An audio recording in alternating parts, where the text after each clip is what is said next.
For Jesus' friends, there was good news and bad news. The good news, Jesus was alive. The bad news, Jesus was leaving. Now it was up to them to spread the word about God's kingdom. As soon as Jesus told them this, he disappeared into the sky. But there was still more news, good news and bad news. More good news? He promised to send them a helper. More bad news? They had no idea who that helper was or how he would help them. And worse, Jesus' friends were scared. The Jewish leaders, the Sadducees and Pharisees, had arrested Jesus. What if they decided to arrest Jesus' friends too? All of Jesus' friends were meeting together to pray. They were trying not to attract too much attention, so they wouldn't get into trouble. 1 day passed, then 2 days, then 3. There was no sign of the helper that Jesus had promised them. 4 days had passed, 5 days, 6 days, nothing.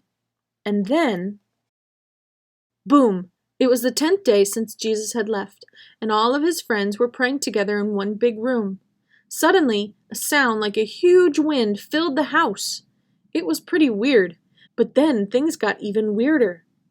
Little flames of fire, not actual fire, but something that looked like fire, appeared in the sky and came down over each one of their heads while they prayed.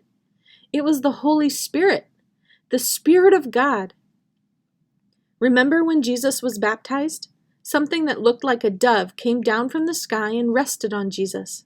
It was the Spirit of God coming to show that God's power was with Jesus. And now the same thing was happening to Jesus' friends. These little flames of fire were a sign that God's power was now with each one of them. What kind of power? Well, the first thing that happened was that everyone in the room began speaking in different languages. Languages they didn't even know. This was really helpful because Jews who spoke many different languages were visiting Jerusalem that week from all over the Roman world. Suddenly, all these visitors heard Jesus' friends speaking to them in their own language. Then the Holy Spirit gave Jesus' disciple Peter the power to stand up and speak an amazing message about who Jesus was. After Peter proclaimed the good news that day, nearly 3,000 people who heard him speak became followers of Jesus. Suddenly, Jesus' disciples, the same ones who had been hiding together to stay out of trouble, were bravely talking about Jesus all over Jerusalem. "Stop talking about Jesus, or we will arrest you too," the Sadducees and Pharisees threatened. But the disciples didn't care. Filled with God's power, they were now the bravest people on earth.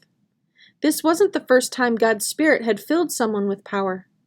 Kings like Saul and David had been filled with the Spirit of God, and some of Israel's judges and prophets were filled with God's power when there was a big job to do.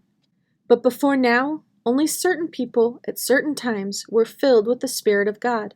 And if they disobeyed God, like King Saul did, God's Spirit was taken away. This was very different. Jesus didn't just send the Holy Spirit to help a few special people do a few special things. This was much better than that. Now, for the first time ever, God's Spirit and God's power were available to all of Jesus' friends, and not just for a little while, forever. Yep, Jesus changed everything. He didn't leave his friends alone. Instead, he gave them a superpower, the power of the Holy Spirit, so they could go out and change the world.